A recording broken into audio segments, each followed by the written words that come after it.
And she's like every night before he goes to bed, oh, he's just so cute. Yeah. I just can't leave him. So even though she was probably screaming at him like 10 minutes prior. Yeah, so frustrated with him, right?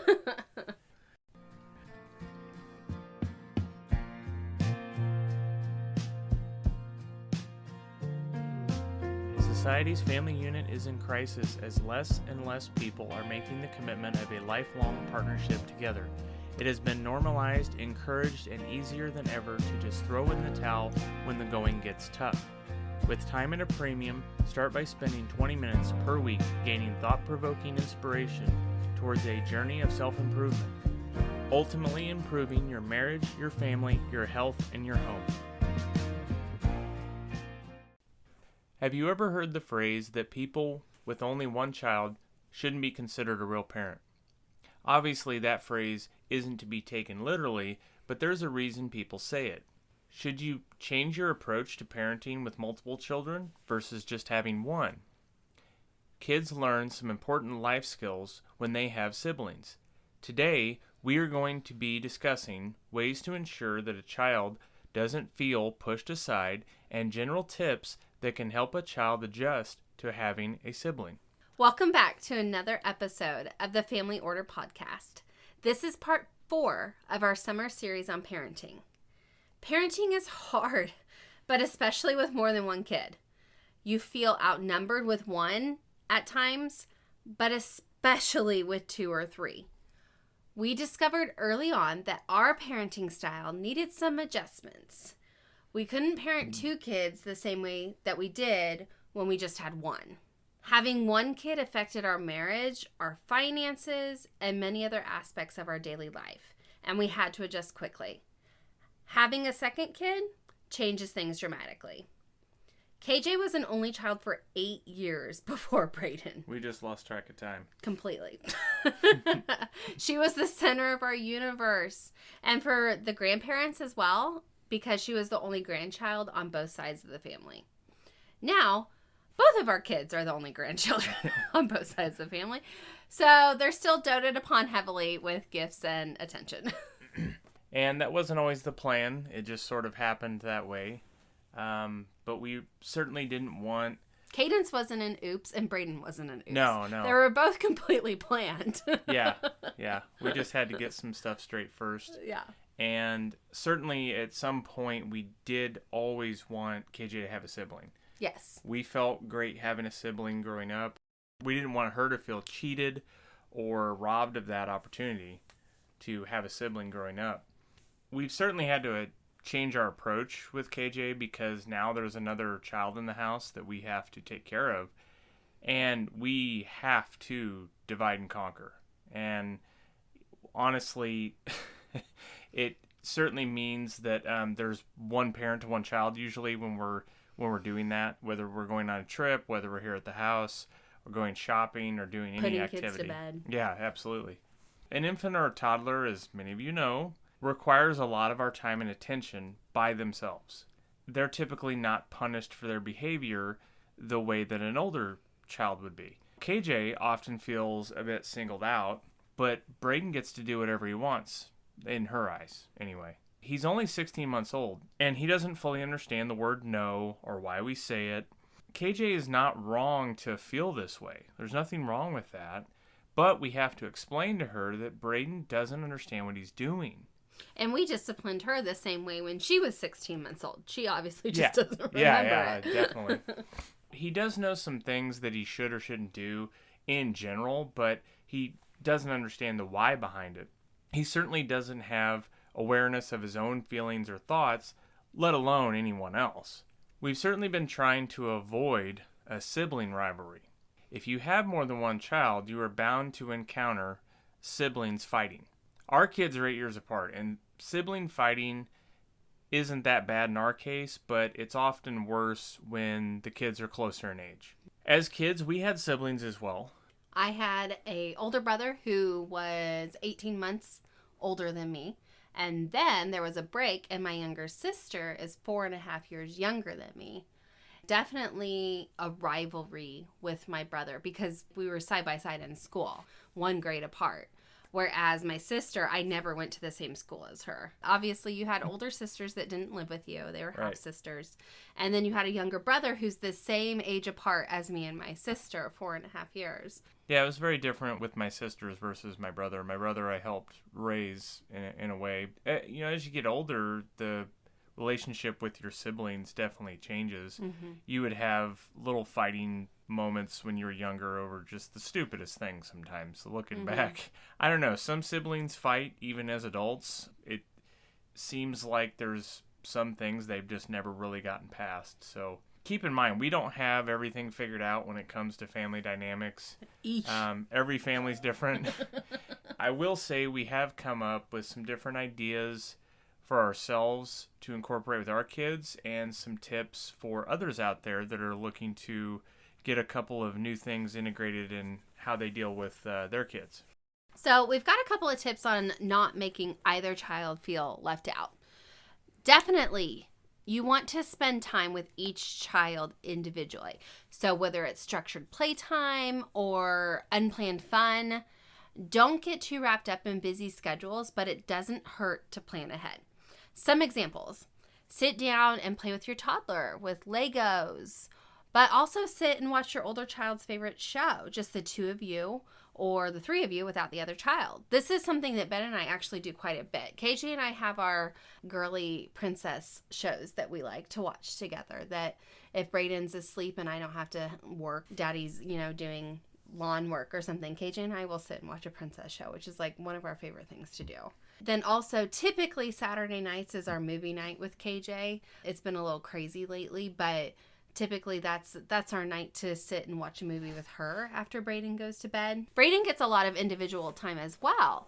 When Cadence is in her room doing schoolwork, there will be times where I sit with him in the living room and read or play blocks or something, just him and I, and he loves that. And Braden and I tend to run errands together a lot as well. Well, and you can tell when he's craving that one-on-one time. Like, he will literally push me away from the the counter in the kitchen. He'll get in between it and try to push you away. He'll literally push me away. Because he wants you to sit with him and just hang out. And the rest of the time, he's usually crazy running all over the house. But different ages want different things, so you want to make sure that a child, no matter what age they are, doesn't feel excluded or abandoned. So you want to provide the older sibling with time to connect with the toddler as well, whether it be story time or goofing or having fun. But don't make them be the babysitter too often.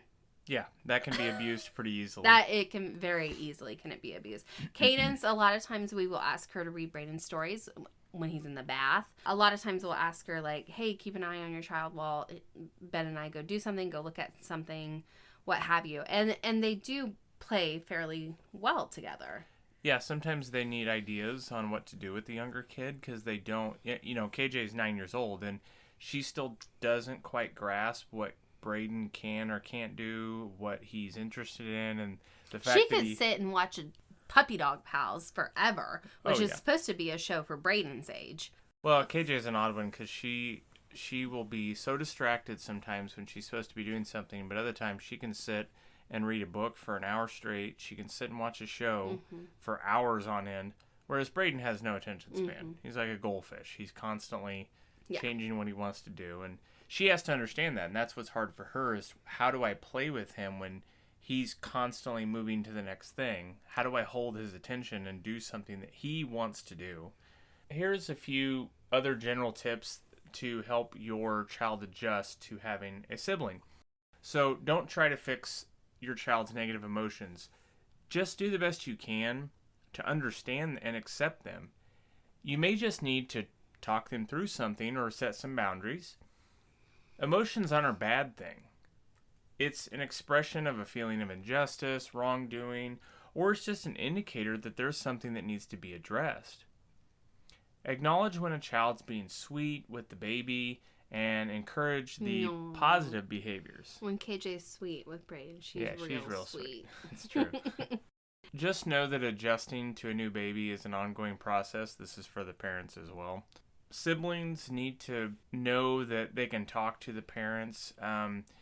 But if you're having trouble knowing what to say to your child, talk to other parents that have kids, other people that know what you're going through. Look some stuff up online. Your pediatrician or a counselor may know more. Our pediatrician has been very helpful. Absolutely. When it comes to having two children and one older versus one younger. Absolutely. They've been very knowing of, even the younger child will have different milestones that they take into consideration because they have an older sibling. So your pediatrician is a great source of information. What do you do when it comes to buying birthday gifts? Do you just buy 2 of everything? So in our case, KJ got 8 birthdays to herself, but their birthdays are very close together. A week apart. That presents a bit of a problem.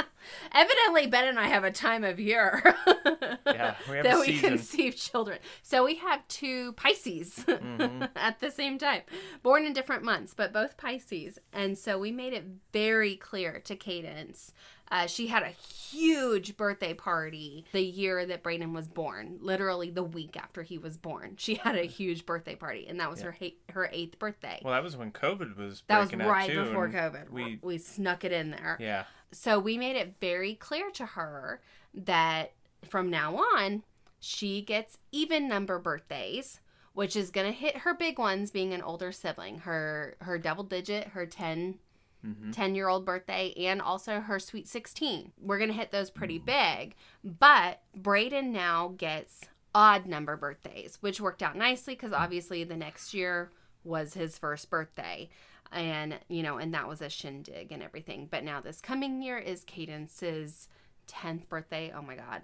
So it's her year, and it's Brayden's 2nd birthday. So he doesn't get a party type of thing. They both get presents. So, Sure. And we've always had that budget of Christmas. Yeah. They have the same budget. And it's lots of little gifts, because every kid wants Santa to have lots of little gifts under the present. And then their birthday is the same budget, but one big gift from mom and dad, because they get gifts from grandparents and friends and all of those things too.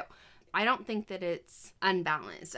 And throughout the year and stuff, I think they both get things pretty darn equally. Yeah, I think they always will. We didn't sit down and intentionally plan all of it out. It just sort of made sense in our head.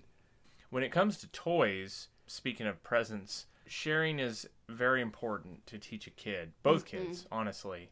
Not everything belongs to them. They need to learn to take turns. Within reason. Obviously, Sure. Cadence has some toys that are not safe for Brayden Yeah, they don't share a lot of toys. But she still has toys from when she was a baby. And Sure. if it's safe for him to play with, she needs to let him play with it. So we've tried to crack down on both kids when we see any sort of, grabbing each other's toys and try to take it away. And we have, many friends of ours that have multiple kids, and they, some very close together. You see the personality differences too. There's usually one that's more dominant and one that's really passive. I don't think we're gonna have a problem with that with our kids, but They're both dominant. They're gonna butt heads a lot. We're trying to encourage, them to say please and learn how to wait their turn and not just grab something as soon as they want it. And honestly, if they get upset, you just remove the toy. Yeah. Like, playtime's over. We're not doing this until things quiet down. Until you settle down, you can't play. This toy's gone now. Fun's over. And with Brayden, we usually have to use a distraction because he gets real upset. He can't manage his emotions right now. You would have thought somebody stabbed him when you tell him no on something right now. Oh my God, it's like shrieking. Just bloody murder. He can produce tears at the drop of a hat too. Yes. And then he'll laugh. Right. Then he turns right around, he's laughing. So we usually just find some good distractions. He immediately goes to something else more fun, and he's fine. We do try to avoid giving in, to that point, because every time he protests or gets upset, you're just encouraging that bad behavior. Throws himself on the floor. Right. Oh, yeah, we don't want to encourage that, and then that turns into something in the middle of a grocery store here in a year. But we have to be careful, too, when the kids are playing together, that we don't just automatically put the blame on the older kid. Every time Brayden Every cries. time he's upset. What did you do, Or something's broken, we automatically put the fault on them. That's not really fair, even if it's likely. Yeah. Older kids and their younger siblings are different in terms of personality, punishment, and reward. I think for sure Cadence is motivated by praise. Mm-hmm. She doesn't like to disappoint people. Yeah, she likes affirmation. Yeah. For sure. Right now, Brayden doesn't care. He's not motivated by anything. No, he's motivated by food. Yeah. He just wants more food. Yeah. If he's upset, Give him food. You give him food. Give him a snack. Which probably is going to bite us in the butt later on that he has an unbalanced relationship with food. But when it comes to sharing toys, you need to decide on who can play with the toy first and set a time limit. Even use a timer if it's necessary. I think this would be important for, especially for kids who are closer in age. Right. We don't necessarily have this issue, but you definitely need to notice when kids are closer in age when they are sharing or taking turns. Lay on the praise. Something like, you're playing so well together, taking turns. Doesn't it feel great? Things like that. If they continue to squabble over the toy, even after you've set them up to take turns, give the toy a rest. 5 minutes. Then in 5 minutes, they can start playing with it again. So, a couple more tips. Teach kids to get along and not to resent each other. So, make sure that you're acknowledging the feelings or the wants. You wanted your brother to stop pressing your nose, so you pinched him. Set a limit. No pinching. Pinching hurts. And then teach alternatives. Tell your brother, stop touching me. This is definitely probably something that we'll get into as Brayden starts to understand words. Right now, he's not so much pinching or anything like that. He has bitten you twice. He bitten me. I don't think he knew what he was doing, but he certainly... But I think this is something that we will definitely have to get into, and Cadence will have to be sure that she doesn't retaliate. Yeah. With the same behavior. He's going to be bigger than her pretty quick, the rate he's growing. So you definitely want to coach kids to stand up for themselves so that you don't need to jump in. Don't always rush to defend one or the other, or it could escalate in the future. Yeah, they'll always come to you and they'll tattle, they'll antagonize each other, get each other in trouble. Or you'll get into a thing where you always take his side and stuff like that. Help kids learn how to share and work together to encourage generosity. Right, and internally, they may have a dialogue going on in their head when you encourage taking turns. They may say to themselves that, I can ask for what I want. Sometimes I get a turn soon, and sometimes I have to wait. Everybody gets a turn sooner or later. It's okay to cry, but it doesn't mean that I get the toy because I cried. I don't get everything I want, but my parents always understand and help me out. After I cry, maybe I feel better. It's good to be heard and good to be understood. I like the feeling when my sibling gives me the toy or I give them the toy and I feel good inside. I feel generous. That's just some of the internal dialogue they may run through. Be careful not to compare your kids because it shows favoritism or that you love one more than the other. We've been guilty of this with our kids. We've said, you're so different than your brother, or you're exactly like your brother, or you're whatever the case is. And it could have been specific to one certain trait or act that they did or the way they look or something. That's usually not a great, healthy thing in the long run. I think it can go to the wrong place pretty quickly, but you can probably do it in small ways, but I would use it sparingly. It really can cause resentment and jealousy. Be sure to set limits or expectations for each kid and be fair about it. You don't want one kid to think that they're a bad kid or the other kid is the bad kid and they're the good one or that one's being picked on. We certainly don't have all the dynamics between siblings figured out. We're just getting started. Absolutely. Got a long way to go. Our kids are 8 years apart and the dynamic is very different. We believe that having multiple kids is very rewarding and fulfilling, but there's no doubt it's more hectic and difficult to manage. This week's call to order. If you have 1 kid, 2 kids, or no kids, it doesn't hurt to be prepared. What are you doing with your kids who are siblings, or what would you do when you have more than 1 child? Think about this and write down some different scenarios and how to handle it. Talk this over with your partner and decide how you want to make sure that you don't let either child feel neglected. Talk to your kids as well and get their thoughts on having a sibling. Most kids love it, but there are parts of having siblings that can be frustrating. Validate their thoughts and be sure you explain how to be a brother or a sister. It's very rewarding, and be sure that your kids don't miss out.